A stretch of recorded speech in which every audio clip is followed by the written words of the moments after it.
Hey there friends, in this video I'm going to be showing you how to debloat Windows 11 without any software needed. So to get started, let's open up Google Chrome and let's just type in Win11 debloat.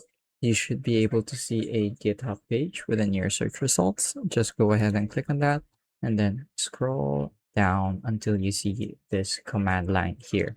Go ahead and copy that to your clipboard, open up your start menu and type in Windows PowerShell and make sure you run it as an administrator.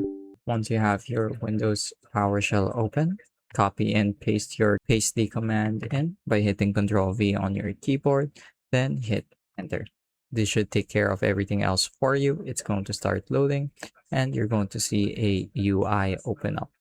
So as you can see, didn't have to download or install anything. All I needed was an internet connection and my web browser. So now you're going to be able to debloat your Windows 11 machine. There are two modes. You have your default mode and your custom setup. I recommend people stick with the default mode, but if you have a little more experience with computers, you can go ahead and click on custom. So here you're going to be able to choose which apps to remove. I'm going to go ahead and click next. And here you have your system tweaks.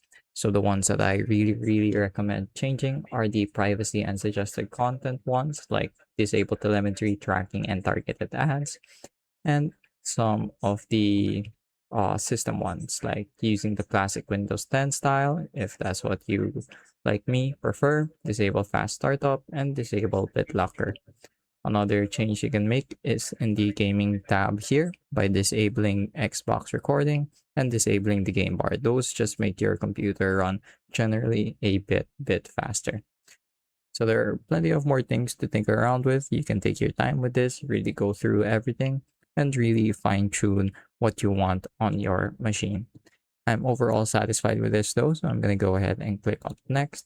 And here, just make sure that you have your system restore point created.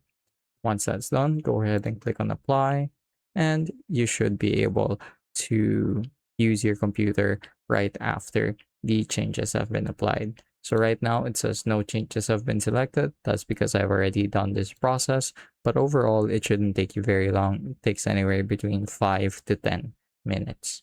Once that's done, you're going to see a close button. Just go ahead and click on close and it should automatically close the program.